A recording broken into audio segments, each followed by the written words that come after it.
President Trump pushing ahead with his America First agenda. Breaking news, Apple announced it's going to work with Foxconn to build a server factory in Texas by 2026. I want to talk about tariffs. Have you know everybody's noticed the hysteria that happened the last 5 or 6 days that Donald Trump is going to haphazardly in shotgun fashion level asymmetrical tariffs or blanket tariffs, the stock market panic. Dow Jones down more than 1,600 points. How does it fare then on Friday, the day after? Is there April any 3rd, type of comeback? Not at all. Donald Trump announced it as Liberation Day. And by that he meant we were going to be liberated from asymmetrical tariffs of the last 50 years.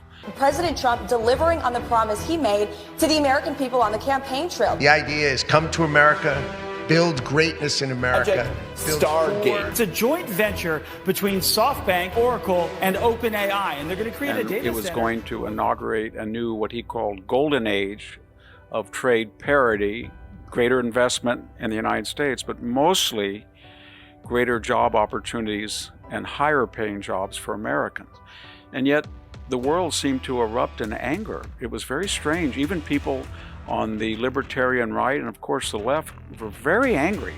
Wall Street Journal pilloried Donald Trump. The DAX in Frankfurt is down more than 6.5% currently. The FTSE 100 down around 5%.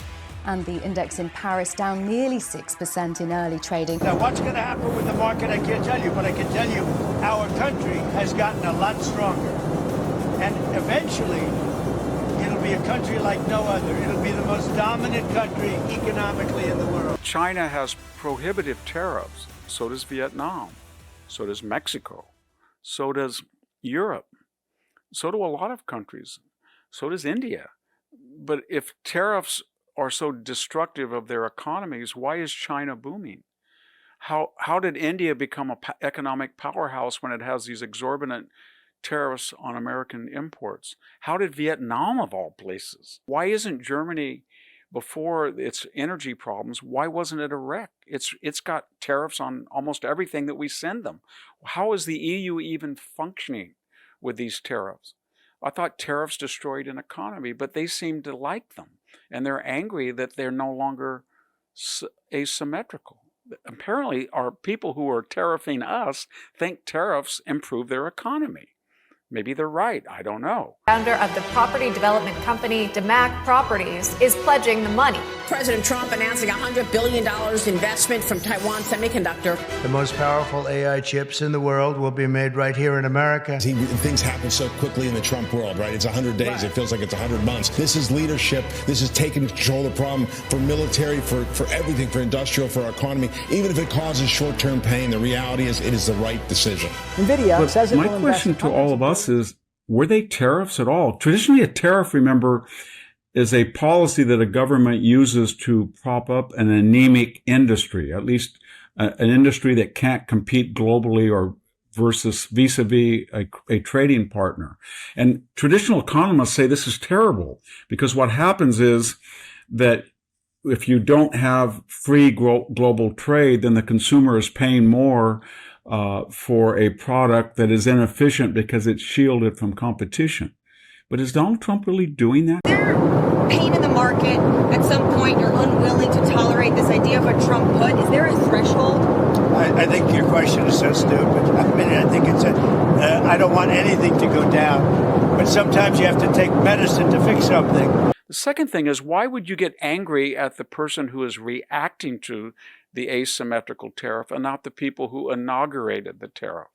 We have such a horrible, we have been treated so badly by other countries because we had stupid leadership that allowed this to happen. Why is Canada mad at us when it's running a $63 billion surplus and it has tariffs on some American products at 250%? Doesn't it seem like the people who started this asymmetrical, if I could use the word trade war, should be the culpable people, not the people who are reluctantly reacting to it? Sort of like Ukraine and Russia. Russia invaded Ukraine. Do we blame Ukraine for defending itself and trying to reciprocate? No, we don't. We don't blame America because it finally woke up and said, whatever they tariff us, we're going to tariff them. Which brings up another question. Are our tariffs really tariffs? That is, Were they preemptive? Were they leveled against countries that had no tariffs against us? Were they punitive? No. They're almost leveled on autopilot. Whatever a particular country tariffs us, we reciprocate and just mirror image them. And they go off anytime that country says, you know, it was a mistake. We're sorry. You're an ally. You're a neutral. We're not going to tariff this American product. And we say, fine. Then the autopilot ceases and the automatic tariff ends.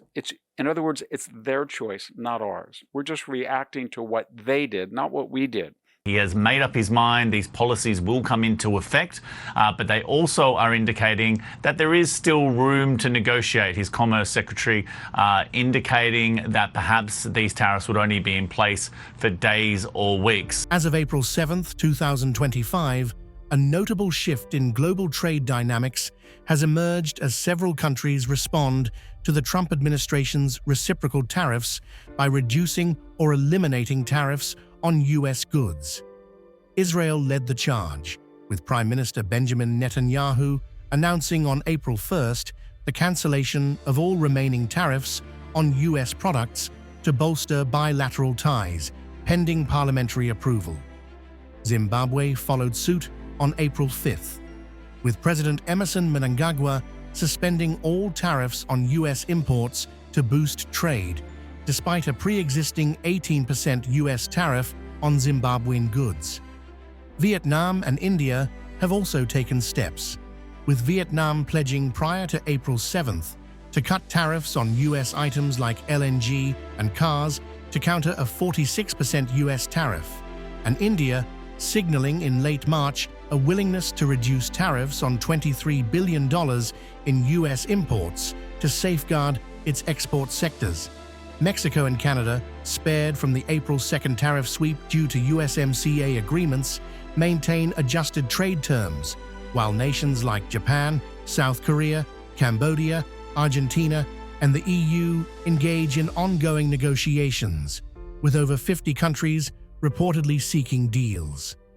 As of now, only Israel and Zimbabwe have definitively axed tariffs, but the fluid situation hints at more shifts to come. But at this point, investors seem to be taking the president at his word from last week, and that's why we have seen this quite extraordinary sell-off on global market.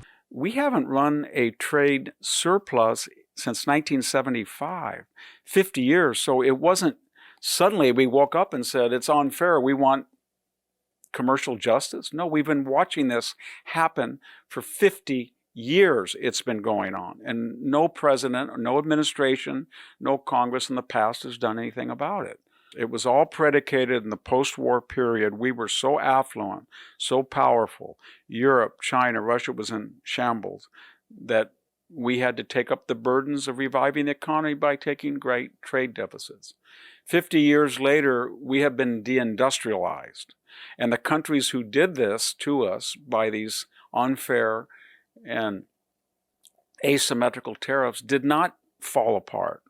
They did not self-destruct. They apparently thought it was in their self-interest. And if anybody calibrates GDP growth of India or Taiwan or South Korea or Japan, they seem to have some logic to it. There's a final irony. The people who are warning us most vehemently about this tariff quote the Smoot-Hawley Act of 1930. But remember something. That came after the onset of the Depression. After the stock market crashed in 1929. That law was not passed till 1930. It was not really implemented to 31. The Smoot-Hawley Tariff Act of 1930, enacted on June 17th, raised U.S. tariffs on over 20,000 imported goods to record levels, aiming to protect American farmers and industries battered by the onset of the Great Depression. Sponsored by Senator Reed Smoot and Representative Willis Hawley, the legislation imposed an average tariff rate of nearly 60% on dutiable imports, sparking widespread retaliation from trading partners like Canada and European nations who swiftly imposed their own tariffs on U.S. exports. This escalation crippled international trade, slashing global commerce by over 66% between 1929 and 1934, and is widely blamed for deepening and prolonging the economic downturn. Initially intended to bolster domestic production, the act instead fueled unemployment, strained diplomatic relations, and underscored the perils of protectionism, leaving a lasting legacy as a cautionary tale in trade policy history. And here's the other thing that they were conveniently not reminded of. We were running a surplus. That was a preemptive punitive tariff on our part against other countries. We had a trade surplus, and it was not 10 or 20%. Some of the tariffs were 40 and 50%. And again, it happened after the collapse of the stock market. In conclusion, don't you find it very ironic that Wall Street is blaming the Trump tariffs for heading us into a recession, if not a depression, when the only Great Depression we've ever had was not caused by tariffs, but by Wall Street? President Trump's aggressive tariff policies, including a 10% baseline on all imports and higher rates like 34% on China, have sparked fierce debate over their economic impact. Proponents argue it's a calculated move to boost U.S. manufacturing and reduce trade deficits, with the White House touting billions in revenue and job growth in sectors like autos. Critics, however, warn that these tariffs, echoing the Smoot-Hawley Act's fallout, could crush the economy by spiking inflation, triggering retaliatory trade wars and pushing the U.S. into recession, evidenced by plunging markets and Goldman Sachs raising recession odds to 60%.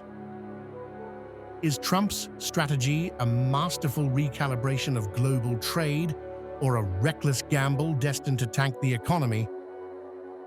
Only time will tell.